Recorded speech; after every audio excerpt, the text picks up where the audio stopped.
Olá, boa noite a todos. Sexta-feira, 24 de abril. Veja os destaques de hoje aqui no Segunda Edição. Dúvidas do auxílio emergencial. Pagamento da primeira parcela praticamente esgotado. Foram quase 33 bilhões de reais. Mas tem muitos gaúchos que não receberam nada. Como resolver esse problema?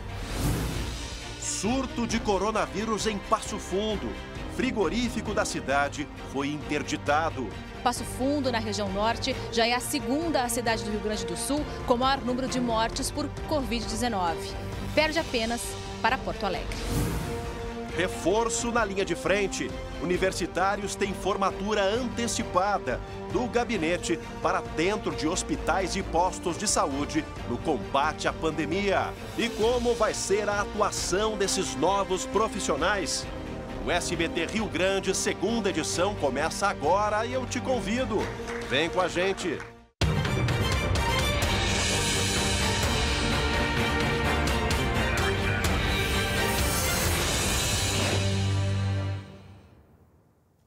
Pois é, pessoal, a sexta-feira foi de muita tensão na cúpula do poder em Brasília. O ministro da Justiça, Sérgio Moro, Justiça e Segurança Pública, pediu demissão do cargo. E ele acusou o presidente Jair Bolsonaro de interferência nas ações da Polícia Federal. E aí o presidente foi para o ataque. Você vai saber os detalhes dessa briga política lá em Brasília daqui a pouco no SBT Brasil. Agora o assunto que foi pauta durante toda a semana aqui no nosso estado. O auxílio emergencial, conhecido também como Corona Voucher. Eu não gosto muito desse termo, mas também é conhecido assim. Eu conversei com o ministro da Cidadania, Onyx Lorenzoni, e ele esclareceu algumas das dúvidas a respeito do depósito de R$ 600 nas contas dos trabalhadores informais. Só que tem muita gente que já está com a corda no pescoço e espera mais do governo federal. Acompanhe. O aplicativo fica aberto até o dia 2 de julho, portanto, a qualquer tempo, uma pessoa que esteja dentro da lei e que tenha necessidade, ela pode se cadastrar e ela vai receber sempre as 3 parcelas que a lei determina. Nós temos mais ou menos 12 milhões de pessoas que elas estavam incompletas, ou o CPF da esposa ou do filho ou da filha, ou estava errado, ou trocaram o número, ou o nome não bate com o que está no cadastro. Nós chegamos a ter 13 milhões de CPFs que tinham problemas em virtude das questões eleitorais, que nós superamos. Então, há uma nova versão, há uma atualização do aplicativo. Aqueles que ainda não foram considerados elegíveis, por favor, baixem a nova versão do aplicativo e refaçam o seu cadastramento. Isso é possível.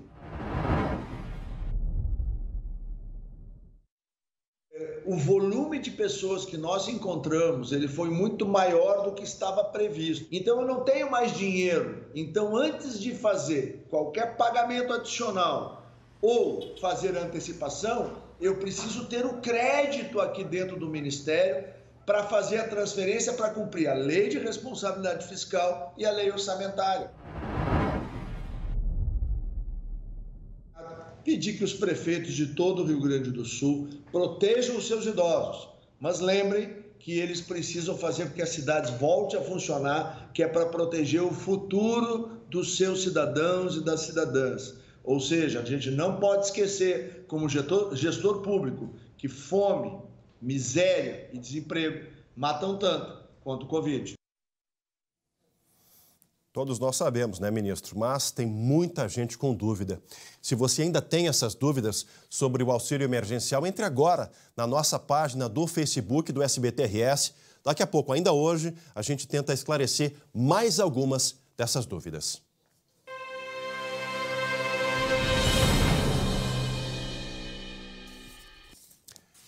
Olha, 357 pessoas foram vítimas do coronavírus nas últimas 24 horas aqui no nosso país, segundo o Ministério da Saúde.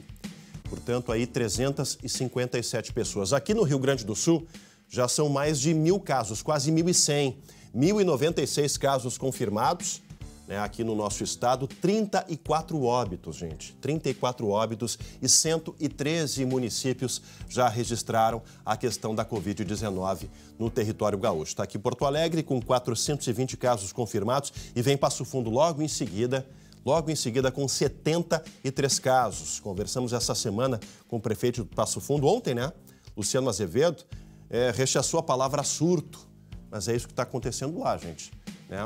Um foco confirmado na cidade, 73 casos. Daqui a pouquinho tem uma reportagem sobre a interdição de uma das principais empresas da cidade, lá de Passo Fundo. Que olha, o estado recebeu agora uma notícia positiva no enfrentamento dessa pandemia toda. São mais 85 mil testes rápidos para aplicar na nossa população. Agora a ideia é ampliar os testes para os idosos. Quem vai explicar um pouco melhor essa estratégia do governo do estado é o meu amigo Jeremias Werneck, que acompanhou a coletiva do governador Eduardo Leite hoje à tarde, né? Jeremias que está em casa essa semana em home office. Jeremias, boa noite, meu amigo. O que o governador antecipou dessas estratégias de combate à pandemia? Boa noite, Chemário. Boa noite para todo mundo ligado na segunda edição. Olha, nessa transmissão pela internet, o governo do estado, desses testes rápidos.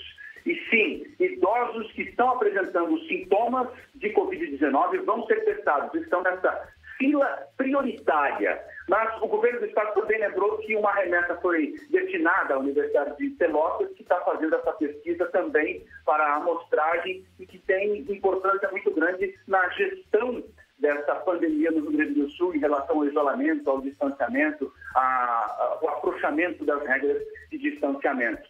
E também é importante lembrar que o governo do estado vai seguir o critério de envio para municípios a partir do número de habitantes e de casos confirmados, de casos oficiais do novo coronavírus. Sobre o teste nos idosos, Mário, vamos ouvir o que o governador do estado falou a respeito desse programa para a nova remessa dos testes.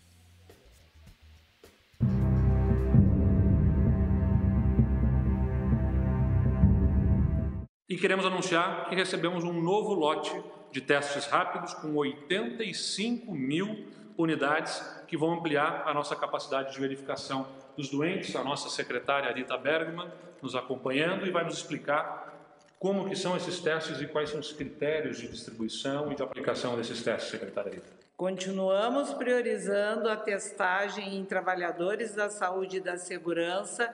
Inclusive, ontem acertamos 5 mil testes para a Força Policial Militar do Estado do Rio Grande do Sul. Todos os municípios receberão proporcional à sua população. Idosos passarão a ser testados, sintomáticos, com mais de 60 anos. Então tá aí, Chemário, essa nova remessa dos testes aqui no estado. Tá certo, Jeremias Werneck. Jeremias, semana que vem tu já volta, meu amigo? Estarei aí. Tá certo, vou estar te esperando aqui para te dar um abraço de cotovelo. É assim que a gente está se abraçando. Boa noite, baita final de semana para ti. Tchau, tchau.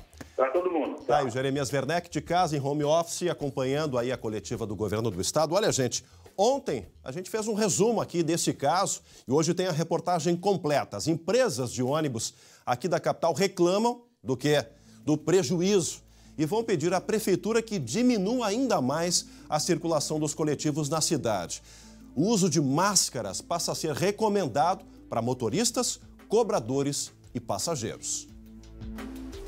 Não é obrigatório, mas mesmo com a recomendação já valendo, o que mais registramos hoje ainda foram passageiros, motoristas e cobradores dentro dos ônibus sem máscaras. O decreto sugere que usuários e operadores dos coletivos estejam utilizando a máscara de proteção durante todas as viagens realizadas. Além disso, permite que os passageiros voltem a fazer trajetos em pé dentro dos coletivos. Mas há limitações. Em ônibus comuns, a permissão é para até 10 usuários. E nos articulados, o número passa para 15 passageiros em pé.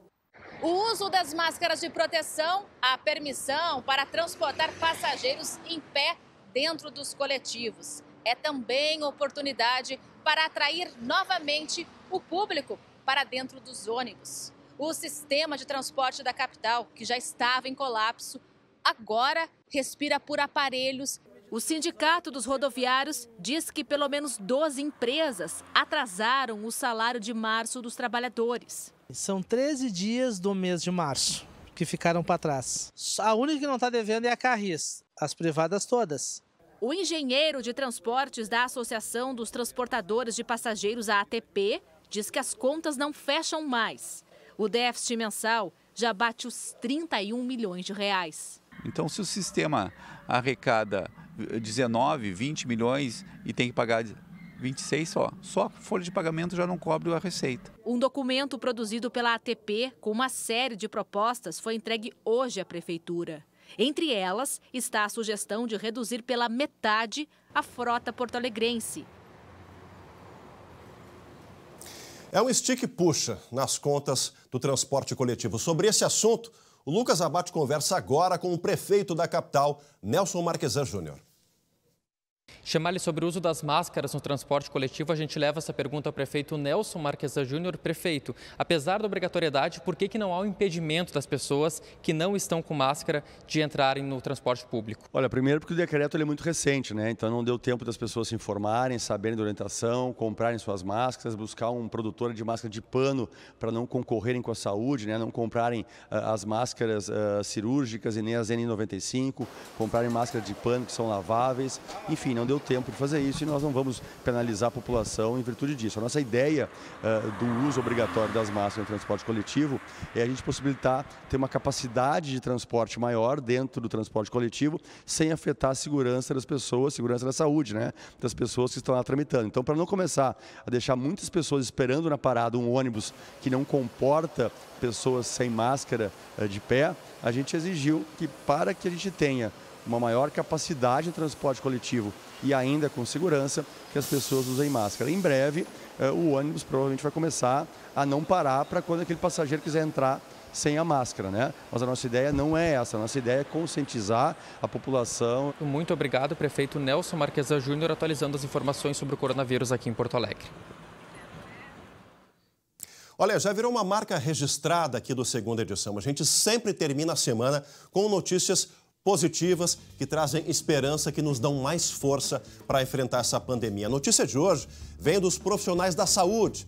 Alunos de medicina aqui do estado se formaram hoje, estão prontos para ajudar no combate à pandemia. Quem nos conta essa história é direto da Serra Gaúcha, Guilherme Fadanelli. Boa noite, Fadanelli.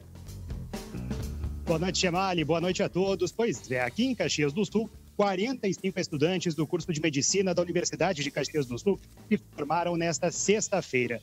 A formatura estava prevista para julho, mas foi antecipada agora para abril, já que esse grupo de estudantes concluiu 100% da carga horária prevista pelo MEC. Agora, eles estão disponíveis para reforçar os quadros de saúde que a gente tanto precisa nesse momento de coronavírus.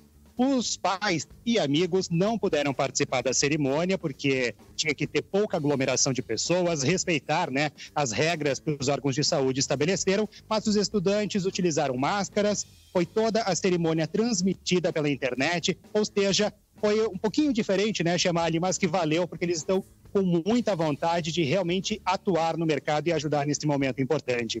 E a nossa outra boa notícia também diz respeito à formatura de estudantes de medicina, mas lá no norte do estado, em Passo Fundo, cidade que está sofrendo bastante com essa questão do Covid-19. Os 44 estudantes de medicina da Universidade de Passo Fundo também se formaram nesta sexta-feira, nos mesmos moldes aqui de Caxias. Eles cumpriram 100% da carga horária, Chemali, agora estão prontos, né, para atuar nos órgãos de saúde. E a notícia boa, Chemali, também é que parte desses estudantes já atuava de forma voluntária no teleatendimento da UPF e também em outro serviço, o CAIS Petrópolis, que funciona lá no município do norte do estado. Tá aí, Guilherme Fadanelli, obrigado pelas informações, meu amigo. Uma boa noite, bom trabalho para vocês aí na Serra Gaúcha. É só para a gente ter uma ideia, por que se antecipou, se tomou essa medida de antecipar a formatura de quem já concluiu mais de 75% do curso. Só no Grupo Hospitalar Conceição são mais de 800 trabalhadores afastados por conta de suspeita de infecção da Covid-19. A gente precisa de mais gente na linha de frente para salvar a nossa população.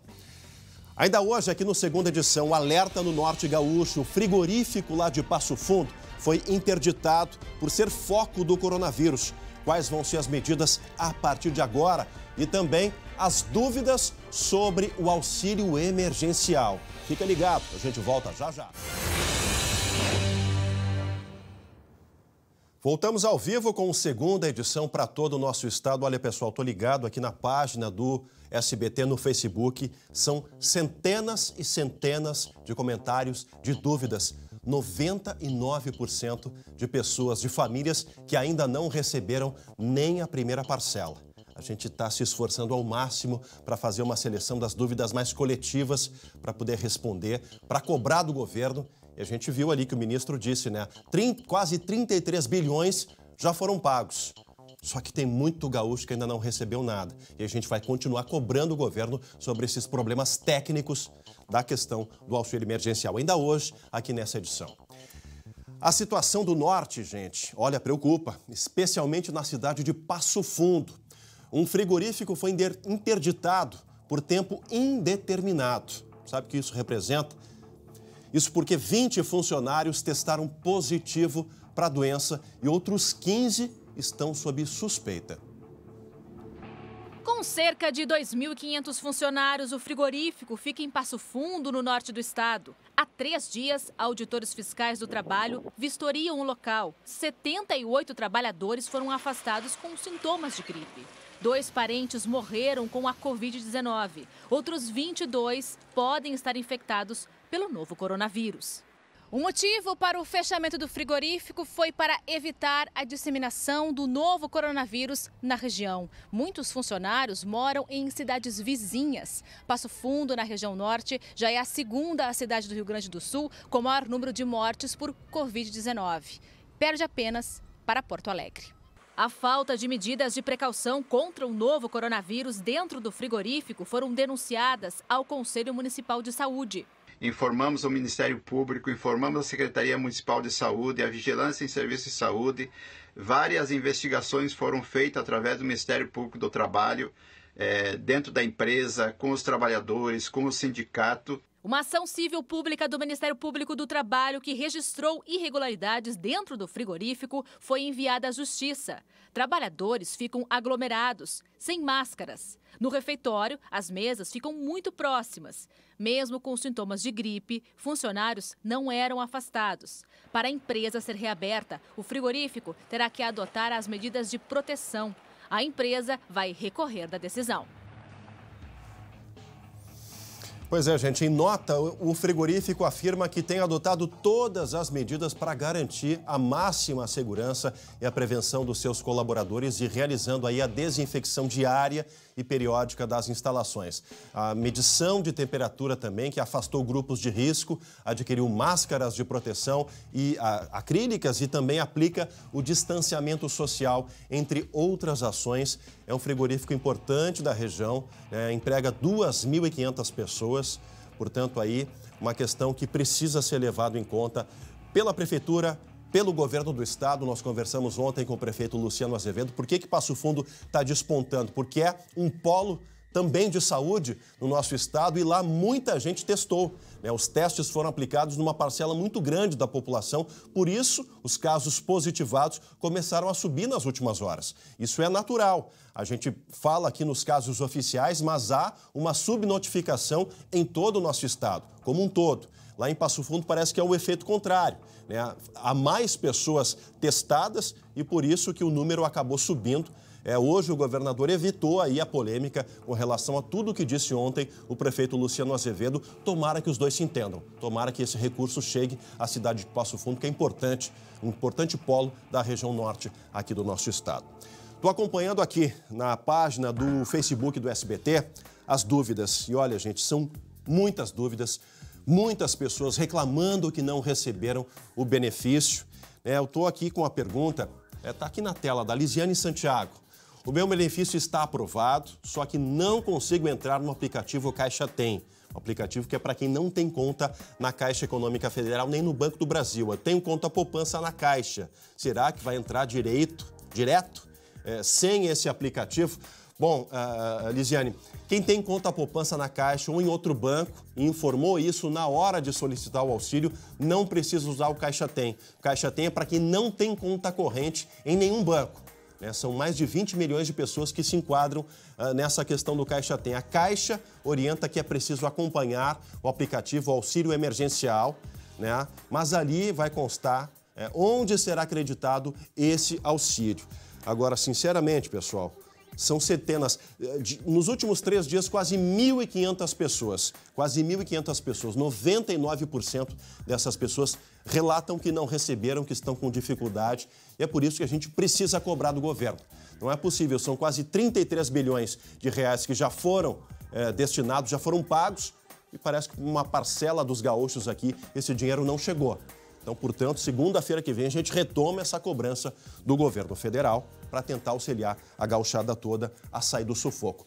Como é de praxe, a gente tenta sempre terminar a semana com cenas emocionantes.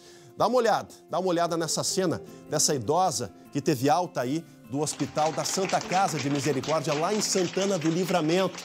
A dona Oraldina estava internada há 27 dias por causa do coronavírus. E teve alta, superou, venceu essa batalha. Vida longa a ela e a todos que estão enfrentando essa guerra contra a Covid-19. A todos, uma ótima noite de sexta-feira e um baita final de semana. Segunda a gente está de volta. Tchau, tchau.